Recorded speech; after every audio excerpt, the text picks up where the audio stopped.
नमस्कार दोस्तों, स्वागत है आप सभी का हमारे YouTube चैनल संकल्प सफलता पर। मैं वंदना पांडे आज के इस वीडियो में आपके लिए फिर से हिंदी साहित्य के भाषिक स्वरूप को लेकर के प्रस्तुत हुई हूँ, जिसके माध्यम से मैंने इसके पहले वीडियो में भी आपको क्वेश्चन प्रोवाइड करवाए हैं और इकाई वाइज क्वेश्चन आज हो रहे हैं। इसकी ये तीसरा पार्ट है हिंदी का भाषिक स्वरूप से लेकर के, और इसकी संवैधानिक स्थिति और लिपि के बारे में क्वेश्चंस यहाँ पर मिलने वाले हैं। तो उम्मीद करती हूँ आपको पिछले वीडियो अच्छे लगे होंगे, और उसी के आगे इस श्रृंखला को बढ़ाते हुए आज के क्वेश्चन को मैं स्टार्ट करती हूँ, जो कि यहाँ से आपको जो दिख रहा है स्क्रीन पर कि अग्र स्वर, पश्च स्वर, मध्य स्वर, इन सब के बारे में पहले स्टार्ट होगा और उसी के साथ अगले क्वेश्चन की ओर हम पहुँचते जाएंगे।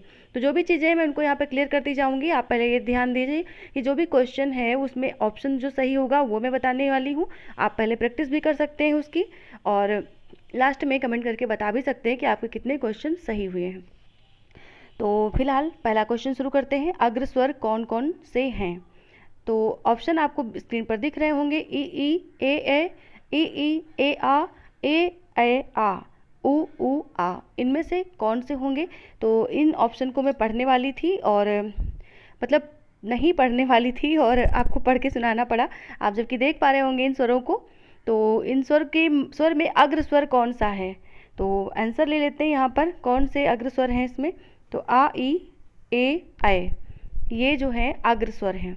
और अग्र स्वर के बारे में आपको बताना चाहूँगी कि जब भी हम उच्चारण करते हैं तो जिह्वा का जो अग्र भाग उठाकर उच्चारण होता है, उस अग्र भाग से निकलने वाले स्वरों को हम अग्र स्वर कहते हैं। तो ये चार हैं, ई, ए, इस तरह से। अगला प्रश्न है, निम्न में से मध्य स्वर कौन सा है? ई, आ, उ, आ। इसमें से मध्य स्वर बताना है। ऐसे क्वेश्चन टीजीटी में भी बहुत पूछे आते हैं, पीजीटी में भी पूछे आते हैं। क्योंकि नेट के सिलेबस से मैं इस समय कवर करा रही हूँ क्वेश्चंस, तो नेट के सिलेबस पे आधारित है, यानी कि उसमें तो पूछे ही जाते हैं। तो आप इसको ज़रूर ध्यान से पढ़ें। निम्न में से मध्य स्वर कौन सा है? तो मध्य स्वर इसमें सही होगा आ सही है। और मध्य स्वर का जो उच्चारण है वो कैसे होता है? वो जीवा के मध्य भाग से होता है, यानी कि जब हम आ का उच्चारण करते हैं तो जीवा का मध्य भाग कार्य करता है, इसलिए उसको मध्य स्वर कहा जाता है। अगला प्रश्न है, पश्च स्वर कौन कौन से हैं? पश्च स्वर के लिए आप ऑप्शन देख लीजिए स्क्रीन पर आराम से, और उसके बाद मैं बताती हूँ सही आंसर इसमें कौन सा होगा।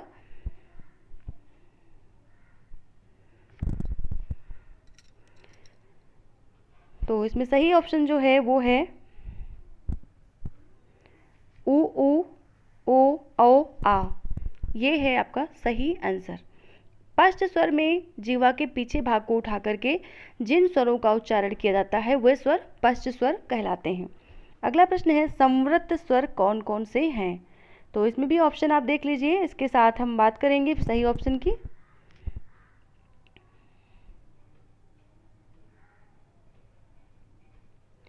तो संवृत स्वर इसमें है पहला ऑप्शन ई, उ। ये संवृत स्वर है, और संवृत स्वर की विशेषता क्या है कि जब स्वरों का उच्चारण किया जाता है तो मुख द्वार लगभग बंद रहता है, इसलिए इसको संवृत स्वर कहते हैं। और इसी तरह से इसी की श्रृंखला में अगला प्रश्न है, अर्ध संवृत स्वर कौन सा है? तो इसमें से आपको बताना अर्ध संवृत स्वर कौन सा है।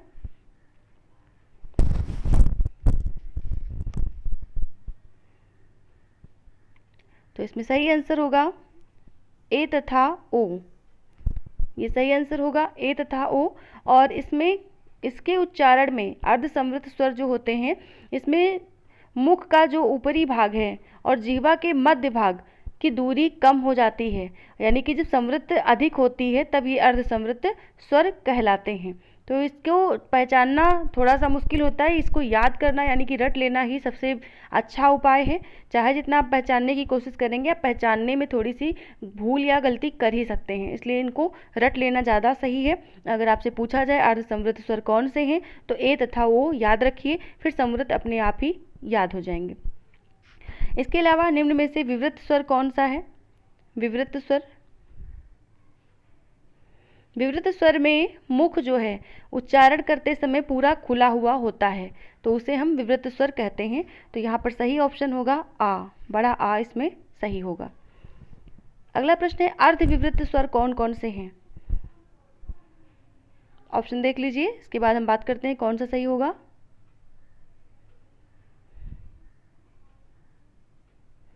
इसमें लास्ट वाला ऑप्शन सही है, चौथा ए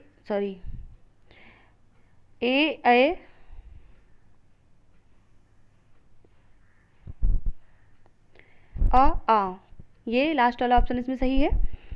अगला प्रश्न है खंड ध्वनियाँ हैं, खंड ध्वनियाँ कौन कौन सी हैं? हल ध्वनि, स्वर तथा व्यंजन, अनुस्वार, द्वित्व व्यंजन, इसमें से कौन सी हैं?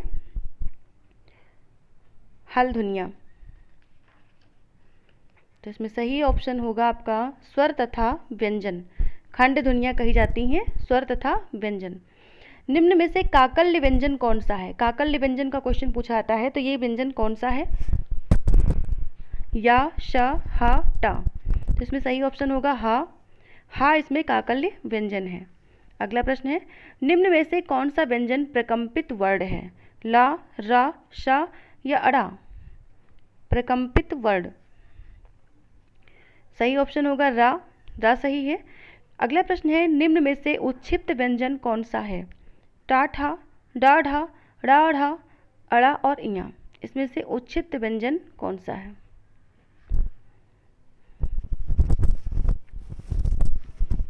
तो इसमें सही आंसर जो होगा आपका वो होगा ड़ा और ढा। ये उच्छिप्त व्यंजन है। उच्छिप्त व्यंजन के बारे में थोड़ा सा बता दूं कि जो उच्छिप्त व्यंजनों का उच्चारण होता है, इसमें जिह्वा की उल्टी नोक तालु को छूकर झटके से हट जाती है, इसलिए इन्हें उच्छिप्त व्यंजन कहते हैं।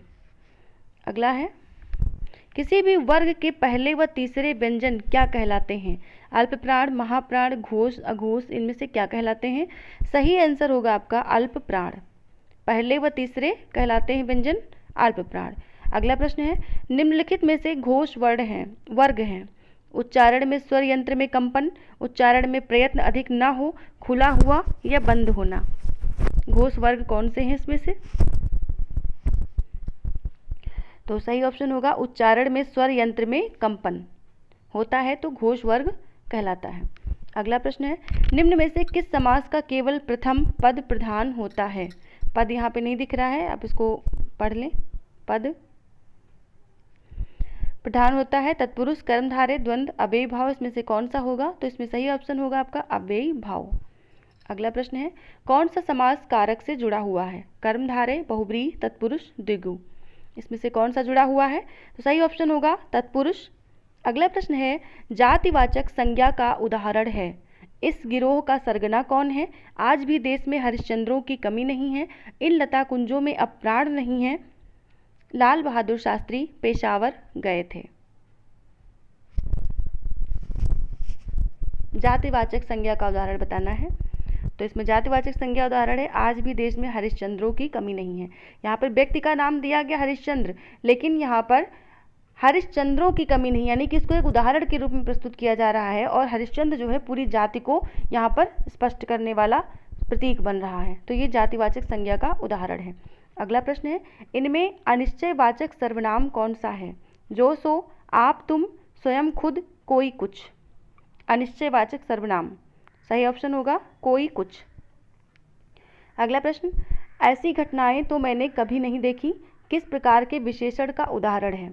यौगिक सार्वनामिक विशेषण, मौलिक सार्वनामिक विशेषण, निश्चित परिमाणवाचक विशेषण, अनिश्चित परिमाणवाचक विशेषण। कौन सी होंगी सही? तो ये होगी यौगिक सार्वनामिक विशेषण। ऐसी घटनाएं तो मैंने कभी नहीं देखी। अगला प्रश्न है आपकी यात्रा मंगलमय हो किस प्रकार का वाक्य है? आज्ञावाचक, विस्मयवाचक, विधिवाचक या इच्छावाचक। सही ऑप्शन होगा इच्छावाचक। अगला प्रश्न है खंडेतर ध्वनियों के निम्नलिखित रूप होते हैं? मात्रा, बलाघात, स्वर व्यंजन, सुर, अनुनासिकता संगम। इसके बाद इसको कूट के माध्यम से आंसर करना है। 2 और 3, 1 2 और 3, 1 3 और 4 या 3 और 4। इनमें से बताना है कि खंडेतर ध्वनियों के कौन कौन से रूप होते हैं। तो इसमें सही ऑप्शन होगा 1 3 और 4, यानी कि मात्रा बलाघात होता है, सुर होता है, अनुनासिकता संगम होता है, स्वर व्यंजन नहीं होता है। ये खंडेतर ध्वनियों के निम्नलिखित रूप हैं। अगला प्रश्न है, आभ्यंतर प्रयत्न के अनुसार वर्णों के भेद हैं। कितने भेद हैं आभ्यंतर प्रयत्न के अनुसार? तो 3, 4, 2, 5, इनमें से कौन सा ऑप्शन सही होगा? ऑप्शन सही है बी, यानी कि चार भेद होते हैं आभ्यंतर प्रयत्न के अनुसार वर्णों के। अगला प्रश्न है, प्रयत्न के आधार पर ला किस प्रकार की ध्वनि है? पार्श्विक, उच्छिप्त, प्रकंपित, संघर्षहीन। इसमें से कौन सी ध्वनि है?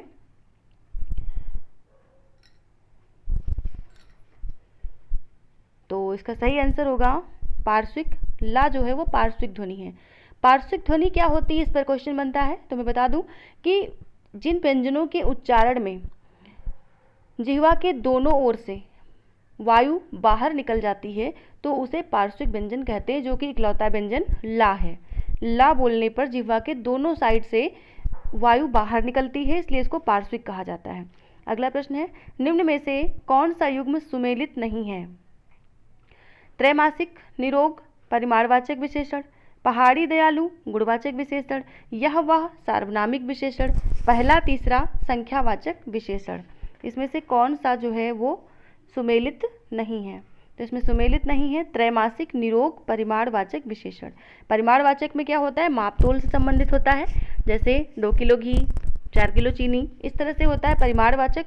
और इसमें बताया गया 3 महीने और निरोग, तो इसलिए जो है यहाँ पर ये सुमेलित नहीं है। अगला प्रश्न, निम्न में से कौन से युग्म सही हैं? लुंठित वर्ण रा, पार्श्विक वर्ण ला, उच्छिप्त वर्ण रा, नासिक वर्ण टा।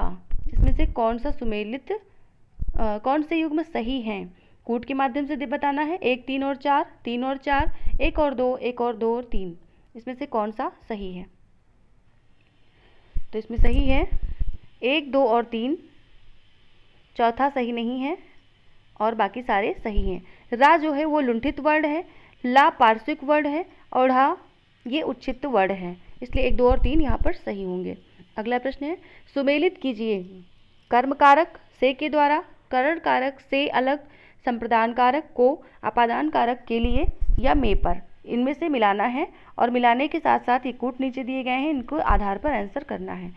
2, 4, 3, 1, 2, 4, 3, 1 नीचे ऑप्शन देख लीजिए, इनको मिला लीजिए, इसके बाद में सही आंसर मैं बताती हूँ।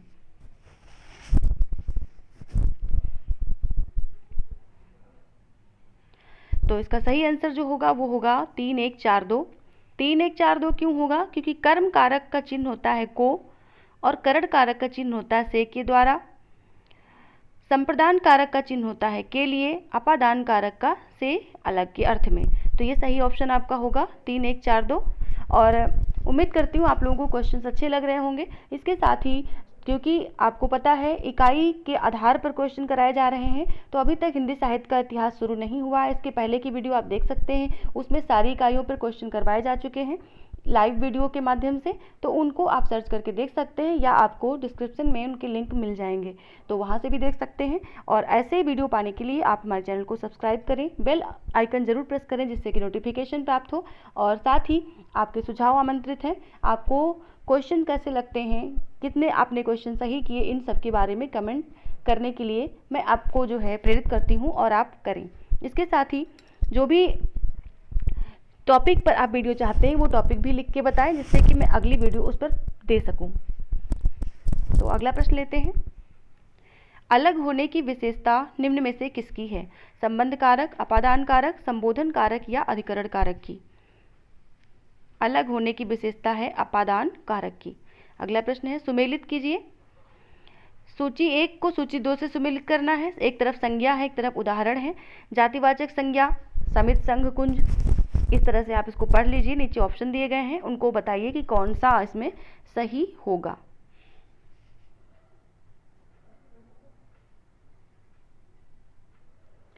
तो इसमें सही ऑप्शन कौन सा है? वो है 3, 4, 5, 2। नहीं सॉरी, ये सही नहीं है, ये सही है 3, 5, 4, 1, ये सही है। जातिवाचक संज्ञा यानी कि मकान, नगर, जेब्रा। 5 भाववाचक में जाएगी, चतुरता, वैर, प्रशंसा। और 4 में द्रव्यवाचक संज्ञा यानी कि लकड़ी, ऊन, प्लास्टिक। समूहवाचक संज्ञा, समिति, संघ, कुंज। तो इस तरह से ये ऑप्शन सही होगा। अगला प्रश्न सुमेलित कीजिए। सूची 1 को सूची 2 से सुमेलित करना है। उदाहरण है और वाक्य संबंधी अर्थ भेद भी दिए गए हैं। तो रवि इस पार्क में खेलो, किस प्रकार का वाक्य है? वह शादीशुदा है भी या नहीं, किस प्रकार का वाक्य है? आपका जीवन सफल हो, वाह हम तो मैच जीत गए। तो सारे ऑप्शन सामने लिखे हुए हैं, उनको देखकर बताएं आप जल्दी से, और उसके साथ ही यहाँ पर मैं सही आंसर को भी बताने वाली हूँ। तो सही ऑप्शन होगा 3 1 4 2, यानी कि रवि इस पार्क में खेलो, ये क्या है? आज्ञावाचक है। वो शादीशुदा है भी या नहीं, यानी कि संदेहवाचक है। फिर आपका जीवन सफल हो, ये क्या है? इच्छावाचक है। और वाह हम तो मैच जीत गए, तो ये क्या है? विस्मयवाचक है। तो इस तरह से वाक्यों के प्रकार पूछे जाते हैं, भेद पूछे जाते हैं उदाहरण के माध्यम से। एक ही क्वेश्चन में 4 चीज़ें आपसे पूछ ली जाती हैं, तो इस तरह के क्वेश्चन की प्रैक्टिस जरूर करिए। अगला प्रश्न है, राजभाषा के रूप में हिंदी का प्रयोग बढ़ाने तथा इसका प्रचार प्रसार करने के उद्देश्य से निम्नलिखित में किस पत्रिका का प्रकाशन हो रहा है? भाषा पत्रिका, साहित्य पत्रिका, राजभाषा भारती, भारत भारती। इसमें से किस पत्रिका का प्रकाशन वर्तमान समय में हो रहा है, जो कि राजभाषा के रूप में हिंदी के प्रयोग को बढ़ावा देने के लिए प्रचार प्रसार के उद्देश्य से प्रकाशित की जा रही है? तो सही ऑप्शन होगा राजभाषा भारती। अगला प्रश्न है, संविधान के संशोधन के अनुसार सर्वप्रथम किस भाषा को अष्टम अनुसूची में सम्मिलित किया गया? किस भाषा को अष्टम अनुसूची में सम्मिलित किया गया? 91वें संशोधन में, 1967 में डोगरी, 61वें संशोधन में 1967 में मैथिली, 21वें संशोधन में 1967 में सिंधी, 71वें संशोधन में 1967 में नेपाली। इसमें से कौन सा सही है? तो ये सही है 21वें संशोधन में, यानी कि 1967 में सिंधी, ये अष्टम अनुसूची में सम्मिलित की गई थी। अगला प्रश्न है, भारतीय संविधान की अष्टम अनुसूची में अंग्रेजी को सम्मिलित करने के लिए किसने निजी बिल प्रस्तुत किया? सॉरी, इसमें बिल नहीं दिख रहा है आपको, बिल यहाँ पर लिखा हुआ है,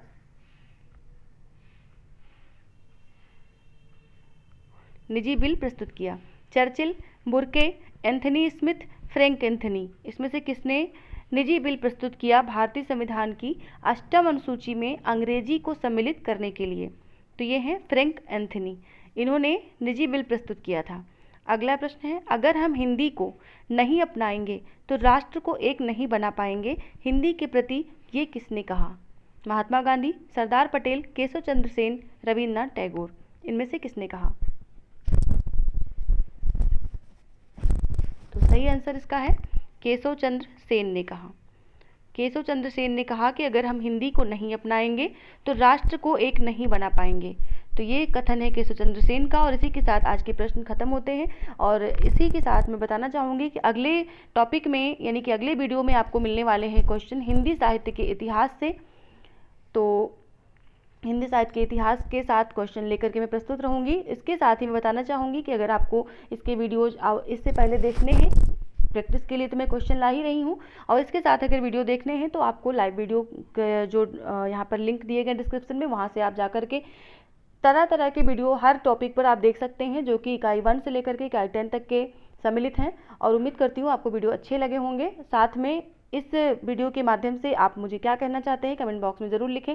अगले वीडियो तक के जो है आप इंतज़ार करें। साथ ही आप सभी का बहुत बहुत धन्यवाद वीडियो को पूरा देखने के लिए, अत्यंत धन्यवाद।